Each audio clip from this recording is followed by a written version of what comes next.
దేవునికి స్తోత్రం, మహిమ కలుగునుగాక. ఈ వీడియో చూస్తున్న వారందరికీ మన ప్రభువును రక్షకుడునైన యేసు ప్రభునామంలో నిండు వందనము.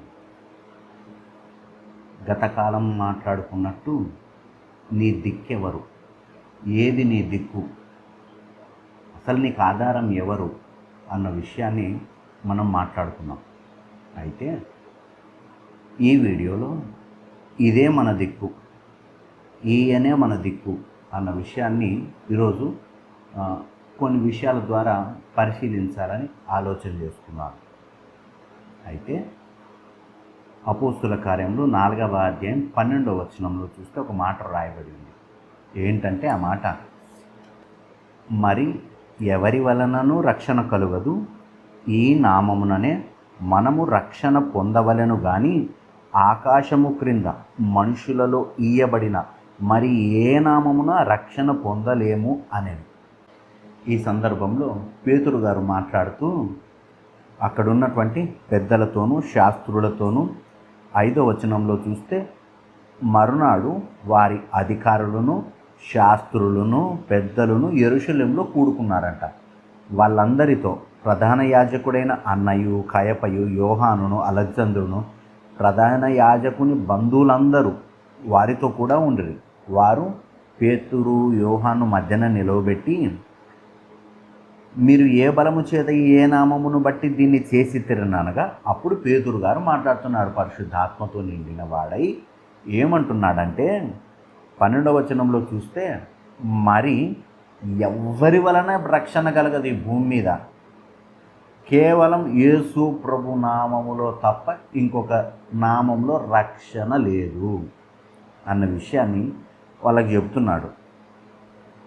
ఈ పేతురు గారు అంతకు మునుపు ఒక 2-3 వారాల క్రితం చూస్తే, అంతకు మునుపే ఏమన్నారు, యేసు ప్రభు గురించి ఆయన ఎవరో నాకు తెలియదు అని చెప్పిన వ్యక్తి.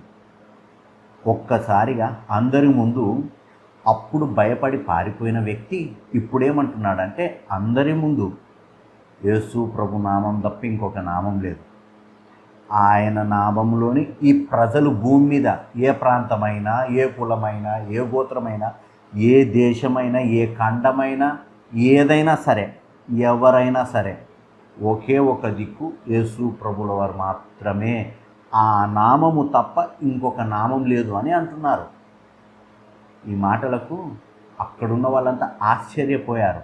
ఎందుకంటే మొన్నటి దాకా వీళ్ళంతా పారిపోయిన వాళ్ళు, ఎక్కడ పడితే అక్కడ దాచిపెట్టుకున్న వాళ్ళు, ఇళ్ళల్లో తలుపులు వేసుకొని ఉన్నోళ్ళు, అలాంటిది మిమ్మల్ని కొడుతాము చంపుతాం అంటుంటే కూడా ఏమంటున్నారంటే, ఆ నామము కొరకు మేము భరించడానికి అన్నీ సిద్ధమని చెప్పి వీళ్ళేమంటున్నారంటే, ఆ నామము తప్ప ఇంకొక వేరొక నామము లేనే లేదు అని అంటున్నారు. ఈ సందర్భము మనకు క్లియర్గా అర్థం కావాలంటే, బైబిల్లో దేవుడు కొన్ని విషయాలను రాయించి పెట్టుకున్నాడు. ఆ విషయాలను కనుక మనం పరిశీలిస్తే ఈ సందర్భం మనకు బాగా అర్థమవుతుంది. మనకు ఈ పరిస్థితులన్నిటినీ అర్థం చేసుకోవాలంటే ఆదికాండము 6వ అధ్యాయానికి వెళ్తే దేవుడు అంటాడు, ఈ ప్రజలంతా భూమి మీద చెడిపోయి ఉన్నారు, అయిష్టమైన కార్యాలతో ఉన్నారు, దేవునికి నచ్చని విధంగా ఉన్నారు. కాబట్టి ఈ భూమి మీద ఉన్నటువంటి మనుషులందరినీ నేను ఏ ఒక్కరిని భూమి మీద ఉండనివ్వదలుచుకోలేదు, కాబట్టి అందరినీ నాశనం చేయాలన్న ఉద్దేశం కలిగి ఉన్నాను అని అనుకొని భూమి మీద దేవుడు చూసినప్పుడు దేవుని కన్నులకు ఒక వ్యక్తి కనపడ్డాడు. అతడే నోవహు. ఆ నోవహుతో దేవుడు అన్నాడు, నోవహు, నీవు నా కంటి ఎదుట నీతిమంతునిగా కనబడుతున్నావు, కాబట్టి నేను నిన్ను అక్కడ చచ్చిపోయే వ్యక్తుల్లో ఉంచదలుచుకోలేదు, కాబట్టి నీవు నీ కుటుంబం వారు రక్షణ పొందాలంటే ఒక పని చేయి.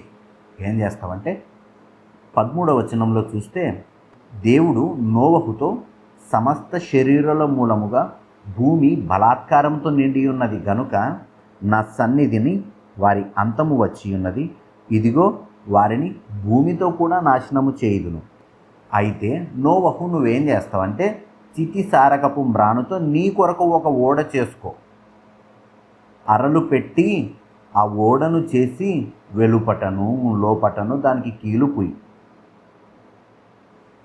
అని చెప్పి దేవుడు ఏం చేస్తాడంటే కొన్ని ఇన్స్ట్రక్షన్స్ ఇస్తాడు. ఈ కొలతలతో ఓడకట్టు, ఈ కొలతలతో పొడవు, వెడల్పు, ఎత్తు కొలతలు ఇచ్చి ఈ కొలతలతో ఓడకట్టమని దేవుడు చెప్తాడు. సరే, బాగుంది. కట్టిన తర్వాత జంతువులు ఆడ మగ వాటిని ఇందులోకి నేను తీసుకొని వస్తాను, నువ్వైతే ఓడగట్టు అంటాడు. దేవుడు చెప్పాడు. ఒక్కొక్కటి లోపలికి వచ్చి చేరాయి. వాటికి ఆహారాన్ని సిద్ధపరచుకున్నాడు. ఈయన సిద్ధపరచుకున్న తర్వాత నోవహు గారు కేవలం ఓడగట్టడం మాత్రమే కాదు, బయటికి వెళ్ళి స్వార్థను ప్రకటించాడు. స్వార్థను ప్రకటించి ఒకానొక కాలంలో మనకు ఈ భూమి మీద ప్రచండమైన వర్షం రాబోతుంది, మీరేం చేస్తారంటే మారు మనసు పొందండి, మీ పాపాలని ఒప్పుకొని తప్పుకోండి, మీరేం చేస్తారంటే ఈ ఓడలోకి వచ్చి చేరండి అని పిలుస్తాడు. ప్రతి ఒక్కరు, అప్పటికి భూమి మీద వర్షం అన్నదే లేదు. ప్రతి ఒక్కరు ఇంతవరకు ఈ భూమి మీద వర్షము లేదు, ఏ చోట మనకు అలా ఇంతవరకు మనం ఎప్పుడైనా ఆకాశం నుండి చినుకును చూసామా?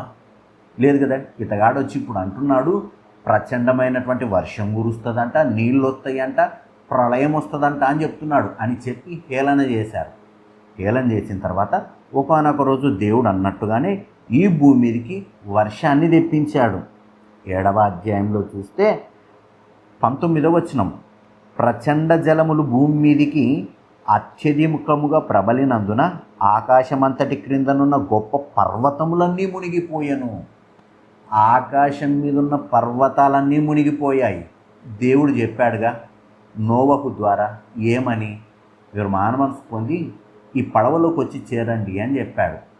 వర్షం పడింది, భూమి మీదకి నీళ్ళు వచ్చాయి, ప్రచండమైన జలములతో ఈ భూమి కప్పబడింది, పర్వతములు సైతం మునిగిపోయాయి. ఈ పరిస్థితుల్లో వీళ్ళు ఇంకొక పడవ చేసుకోవచ్చు కదా, ఇంకొక ఓడను తమ కొరకు సిద్ధం చేసుకొని ఆ ఓడ మీద ఎక్కినంత మాత్రాన, ఆ ఓడలో దాక్కున్నంత మాత్రాన వీళ్ళ జీవం కాపాడుతుందా? వీళ్ళ ప్రాణం కాపాడబడుతుందా? కుదరదు.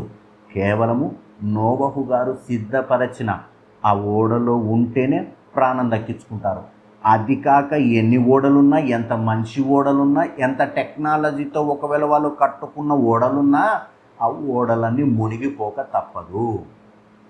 వాళ్ళ ప్రాణం దక్కాలంటే ఆ పడవ మాత్రమే దిక్కు, ఆ ఓడ మాత్రమే దిక్కు. అలా ఆ ఓడలో ఉంటేనే ప్రాణం దక్కించుకుంటారు. రెండో విషయం చూద్దాం. నిర్గమకాండము 14వ అధ్యాయానికి వస్తే, ప్రజలు ఐగుప్తులో నుండి దాటి ఎర్ర సముద్రం దగ్గర వచ్చి నిలబడ్డారు. ఎర్ర సముద్రం దగ్గర వచ్చి నిలబడ్డ తర్వాత ఎర్ర సముద్రం చూస్తేనేమో ఉరకలేస్తుంది, అలలతో ఉప్పొంగుతుంది. అంత పెద్ద సముద్రాన్ని దాటి వెళ్ళలేరు వీళ్ళు. వెనక చూస్తేనేమో ఫరో సైన్యం వస్తుంది. ప్రాణం తీయడానికి వీళ్ళను మళ్ళీ వెనక చెరగా పట్టుకొని వెళ్ళడానికి అక్కడ ఉన్నటువంటి సైన్యం వస్తుంది. ముందు చూస్తేనేమో ఎర్ర సముద్రము, వెనక చూస్తేనేమో ఫరో సైన్యం. రెండిటి మధ్యన ఇరుకొనబడి ఉన్నారు ఈ ప్రజలు. ఇలాంటి పరిస్థితుల్లో దేవుడు మోషేతో చెప్పాడు, మోషే నీ కర్రనెత్తి పట్టుకో, ఆ నీటిపైన కొట్టు, ఆ నీటిపైన చాపు అని అన్నప్పుడు ఒక్కసారిగా ఎర్ర సముద్రం అన్నది రెండుగా పాయలయ్యింది. ఇప్పుడున్నటువంటి ఐగుప్తులో నుండి బయటకు వచ్చినటువంటి ఇజ్రాయేలీలు తమ ప్రాణాన్ని కాపాడుకోవాలంటే చేయాల్సింది ఒక్కటే ఒక పని. ఏంటంటే ఆ ఎర్ర సముద్రాన్ని దాటడం. ఎర్ర సముద్రాన్ని ఎలా దాటాలి? చీల్చిన ఎర్ర సముద్రాన్ని దాటాలి. ఒకవేళ ముందుకెళ్ళి చీల్చబడక మునుపు ముందుకెళ్తే ప్రాణాలు కోల్పోతారు నీళ్ళల్లో. అట్లని వెనక్కెళ్తే ఫరో చేతుల్లో ప్రాణాలు పోతాయి. ఎటుగాని పరిస్థితిలో వీళ్ళకి ఇప్పుడు దిక్కేందంటే ఎర్ర సముద్రం రెండుగా చీలడం తప్ప ఇంకొక ఛాన్స్ లేదు. అలాంటి పరిస్థితుల్లో దేవుడు ఏం చేశాడంటే ఎర్ర సముద్రాన్ని రెండుగా చీల్చి వీళ్ళను పొడి నేలపైన నడిపినట్టుంది. ఇప్పుడు దిక్కేదంటే కేవలం ఎర్ర సముద్రం ఎదుట దాటడం. ఆ పొడి నేలపైన దాటితేనే, ఎర్ర సముద్రం చీల్చితేనే తప్ప వీళ్ళ జీవితాన్ని బాగు చేసేవాడు కానీ, వీళ్ళ జీవితాలు బాగుపడేది కానీ లేదు. ఇప్పుడు దిక్కేదంటే దేవుడు చేసిన ఆ అద్భుతం వలన, ఆ ఎర్ర సముద్రం రెండుగా చీలడం వలన వీళ్ళు ఏం చేశారంటే అవతలకెళ్ళి ఎర్ర సముద్రాన్ని దాటి తమ ప్రాణాన్ని కాపాడుకున్నారు. దిక్కేది ఇప్పుడు వీళ్ళకున్న దిక్కేదంటే కేవలము ఎర్ర సముద్రాన్ని దాటడము. ఇంకో విషయం చూద్దాం. అదే నిర్గమాకాండం 12వ అధ్యాయంలో చూస్తే దేవుడు పస్కా పండుగ గురించి వాళ్ళకి చెప్తాడు.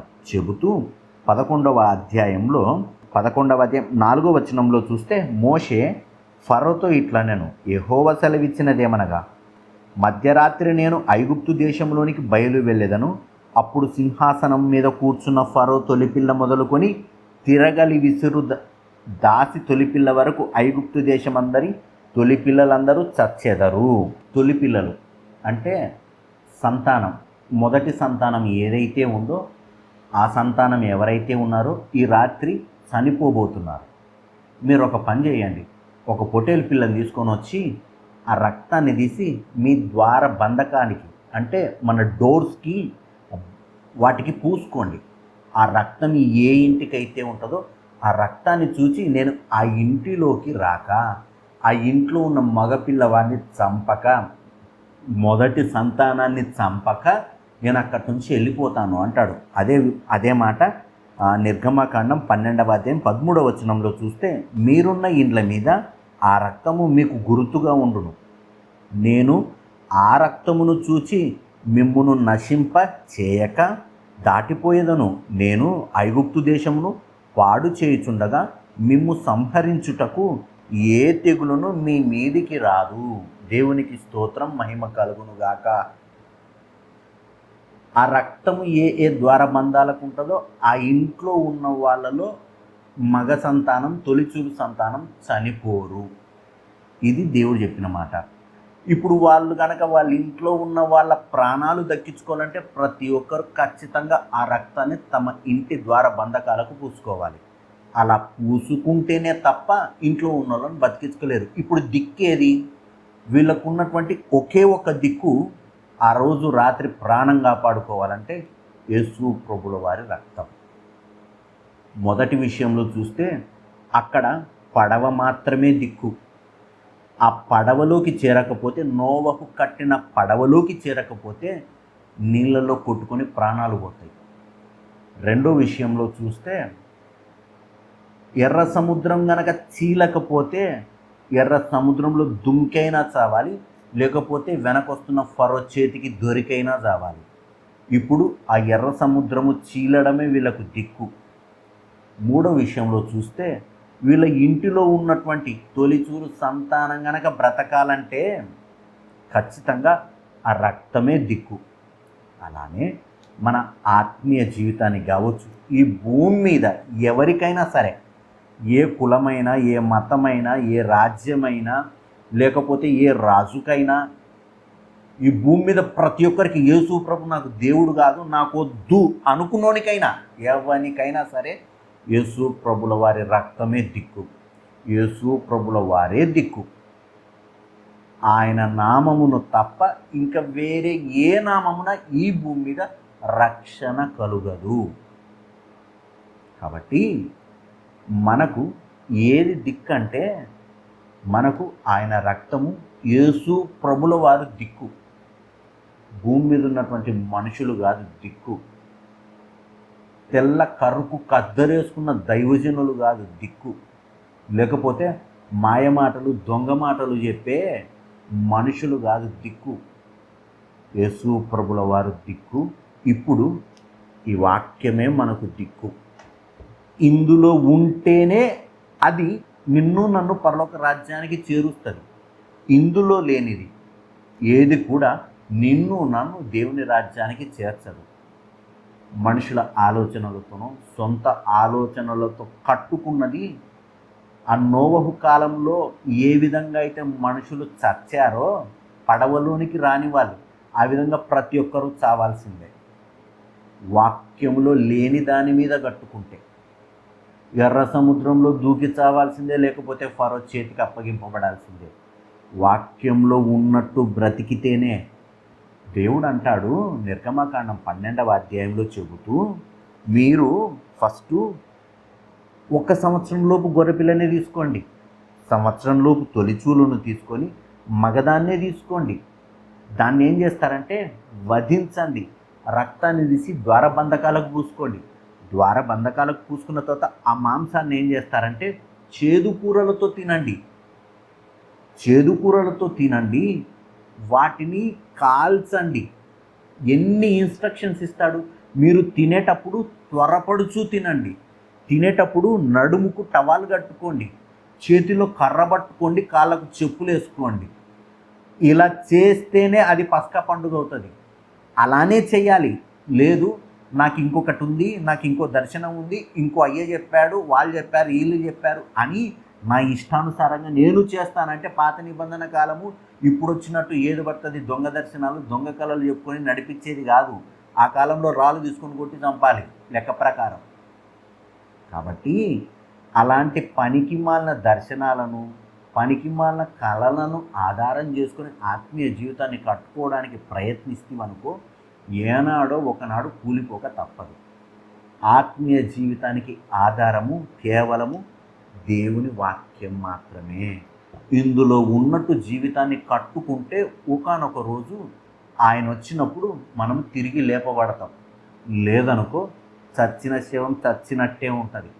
కాబట్టి మన ఆత్మీయ జీవితానికి ఆధారము రక్షణ పొందడానికి యేసు ప్రభువుల వారి రక్తము దిక్కు, రక్షణ పొందిన తర్వాత ఆత్మీయ జీవితంలో ప్రయాణానికి దేవుని వాక్యము దిక్కు. ఈ వాక్యం కాకుండా దీన్నడ్డు పెట్టుకొని ఈ వాక్యం కాకుండా దీన్నడ్డు పెట్టుకొని లేనిపోని కథలు కార్ఖానాలు పిట్ట కథలు సొట్ట కథలు ఏవేవో చెప్పుకొని వాటి మీద కట్టుకున్న ప్రతి ఒక్కటి కూలిపోక తప్పదు. కాబట్టి అర్థం చేసుకుందాం, హృదయాలను పరిశీలన చేసుకుందాం, దేవుని రాజ్యానికి సిద్ధపడదాం.